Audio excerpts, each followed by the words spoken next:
Welcome friends to another r/MaliciousCompliance video. If you're not feeling too devilish or malicious today, why not hit the like and subscribe buttons down below. That said, our first story of the day is by Redman082001. Don't want to give me my bacon? That's fine. This happened to me about a year ago during the peak of COVID, and I thought I would share it. There were several restaurants that were struggling last year, somewhere near the peak of COVID. Several shut down completely, and others fired all of their staff just to try to stay afloat. Around this time, my wife and I made it a habit to order takeout from our favorite establishments. We always tipped the standard 20+%, despite these always being takeout orders. One restaurant in particular forgot to include the bacon that was supposed to come with our order. The order was around $20 with a tip of around $5, so around $25 total. When you picked up your order from this restaurant, you had to park and come inside. There was no drive-thru or curbside pickup. On this particular day, I picked up our order as usual and drove home, around a 5-minute drive. We immediately discovered that the bacon we had ordered was missing, so I called the restaurant. I expected a call and simply have them refund the around $3 cost of the bacon. Simple enough, right? Wrong.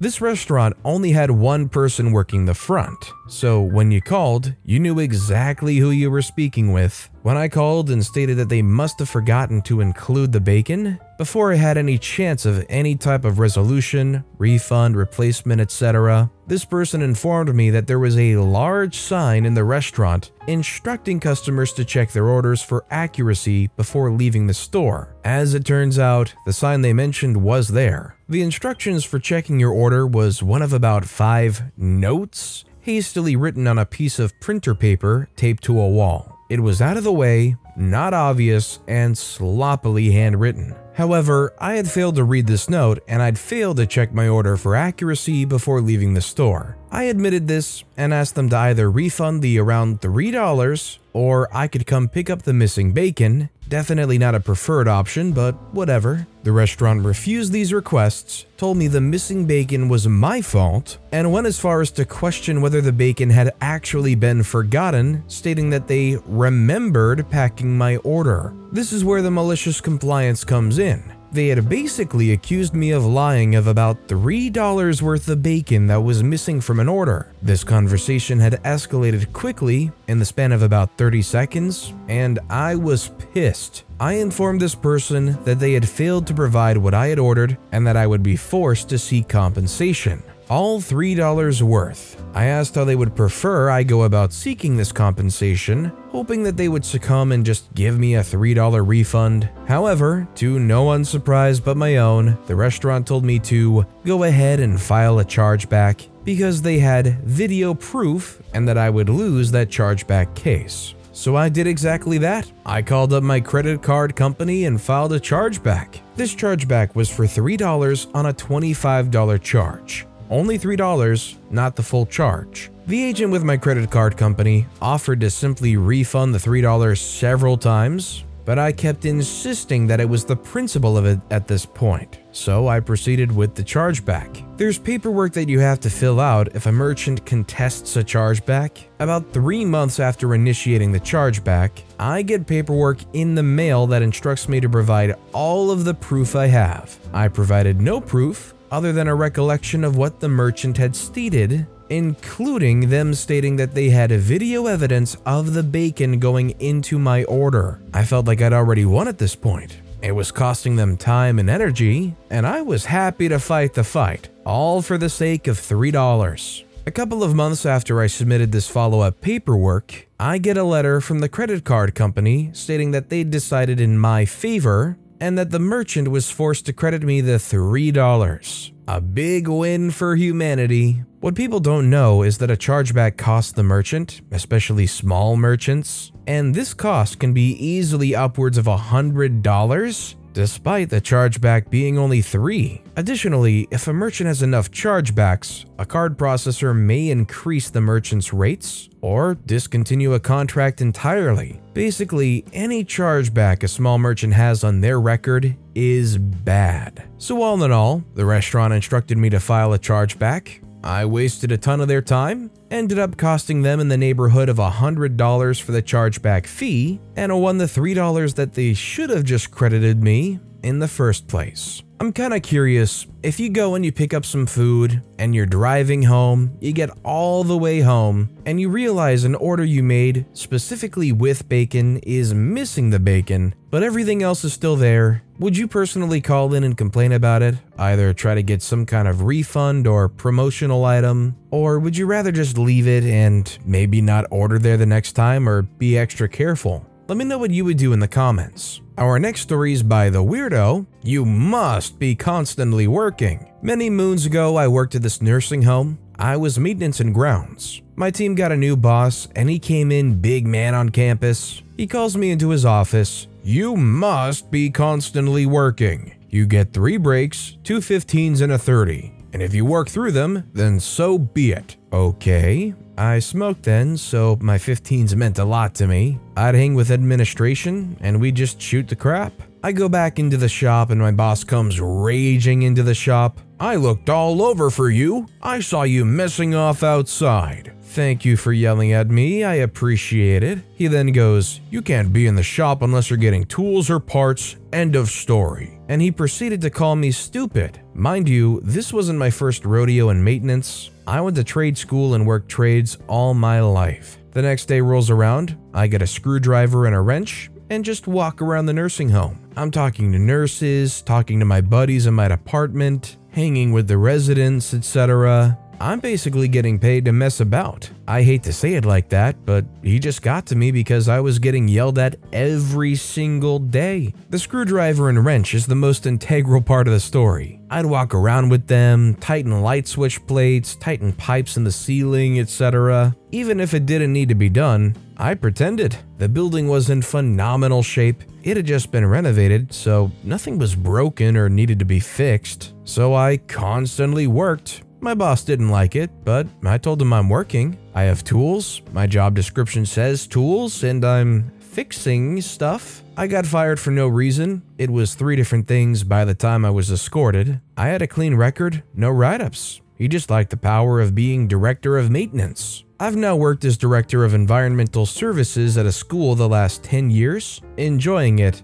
and making more. I don't know what it is about these guys, but some of these new bosses that come in, there's just no winning with them. There's just nothing you can do, especially the ones that come in and because you're at a certain level already and they feel some kind of pressure or need to increase productivity, they start pressuring you and telling you to do more and more. It's just hard to win with people like that. Our next story is by Bailey the Nerd. What the heck does the phone guy know about phones anyways? The time of this malicious compliance, I was working at a phone store and I'd been selling phones this point for about 5 years. Though not by choice and for several different companies. Enough of me being slightly coy about this godforsaken evil company I worked for. On to the malicious compliance. I'm waiting in my store for customers to show up when an older man in a suit walks into my store. Now, man in suit is definitely in a rush because my store was not in the best part of town. He's already a customer and starts asking about coverage in an out-of-the-way area a few hours away. I checked maps and unfortunately we did not have coverage in the middle of that particular nowhere. So man in suit power walks out of my store and around the corner to a competing phone store that almost very definitely has coverage there. As expected, about 5 minutes later, he walks in demanding all the information he'll need to transfer his account over to competitor. I'm a helpful bloke, and it's not like there's any commission to be made with him anyways, so I start giving him a heads up. I say, alrighty, I'll grab you all that info, sir, but I also just want to give you a heads up before you head over there with this info.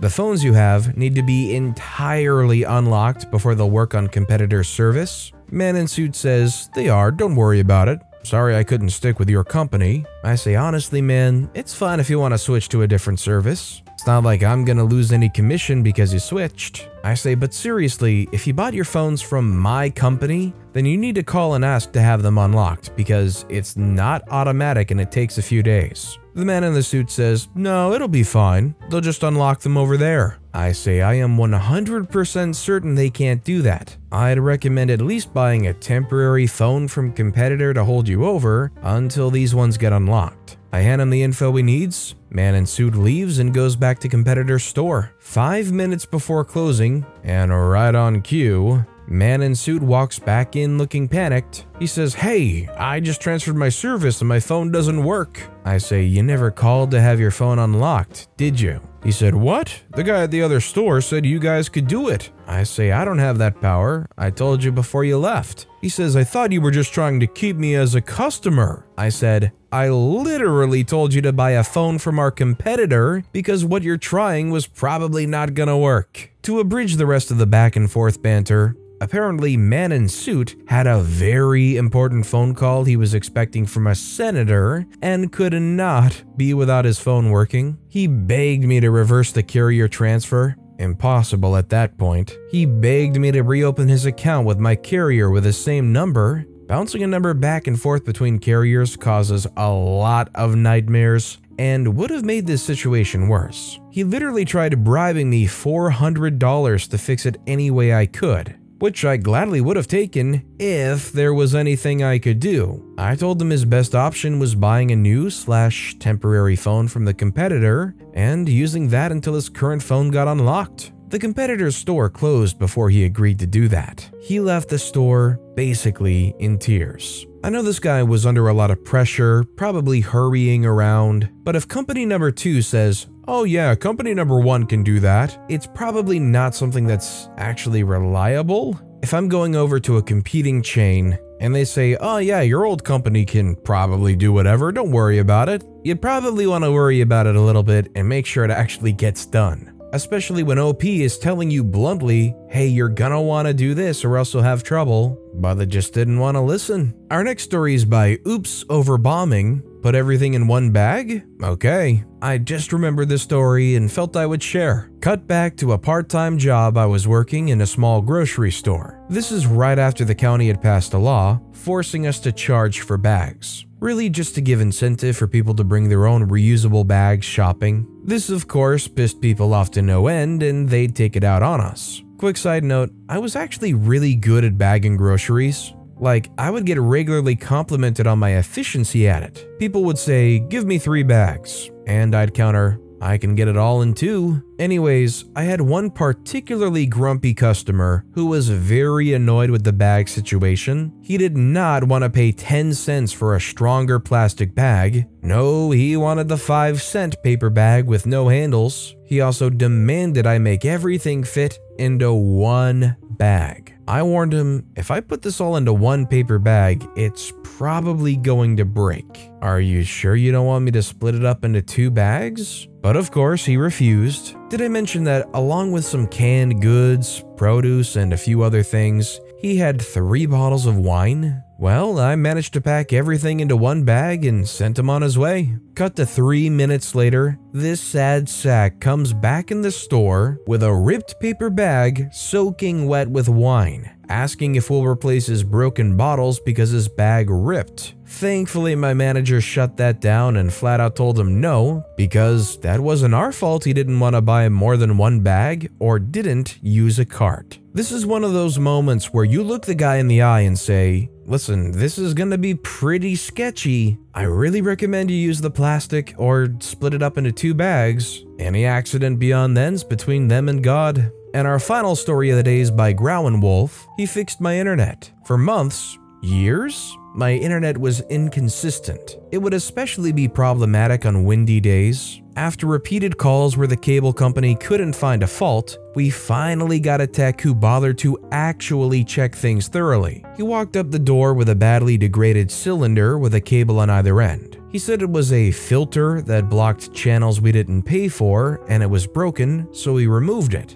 We were only paying for basic cable, channels under number 20 at the time. He said the problem was fixed and the ticket is closed. If the cable company wants to come out and put on a new filter, that's their business. And they did several years later. I probably got over 3,000 in free cable out of the deal, and the internet was excellent until I moved out. This is like one of those dream situations where the guy comes over, is like, oh yeah, this is a problem here, flips one switch, and all of a sudden you're getting 10,000 times more than what you're paying for. At least it didn't turn into some cable guy situation. But with that being said, that's all the time we have for today. So of all these stories I've read today, which is your favorite and why? Let me know in the comments down below. And if you haven't yet, if you could like and subscribe, that would mean a lot to me. Whatever you do, whether it's liking, subscribing, turning notifications on, all of it helps grow this channel, and I appreciate the heck out of it. So until next time, I'll see you all tomorrow with some more stories.